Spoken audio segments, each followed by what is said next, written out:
खाली जहरवा खाली जहरवा खाली जहरवा।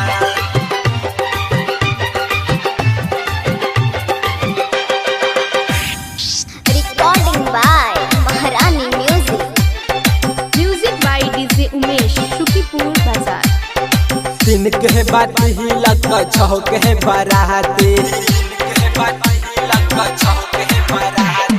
दिन के बात ही लग छौ के बराती सुन के करे जा हमर धड़ के लछाती। दिन के बात ही लग छौ के बराती सुन के करे जा हमर धड़ के लछाती।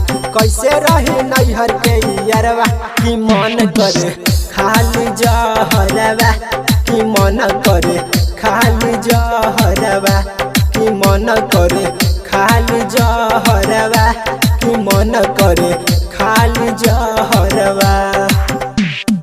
दिन के बात ही लग छौ के बराती सुन के करे जा हमर धड़ के लछाती। कैसे रही नैहर के यारवा की मन करे खाली जहरवा की मन करे खाली जहरवा की मन करे खाली जहरवा की मन करे खाली जहरवा खाली जहरवा DJ Umesh, खाली जहरवा। Shukipur Bazaar. हथवा में अपना तुम्हें हदीर चाहिबू दूसरा के नामा के सिंदूर सजहिबू हथवा में अपन में हदीर चाहिबू दूसरा के नामा के सिंदूर सजहिबू।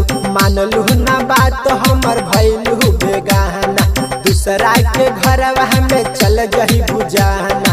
रोही पिटी पिटी खूब कपरवा की मन करे खाली जहरवा की मन करे खाली जहरवा की मन करे खाली जहरवा की मन करे खाली जहरवा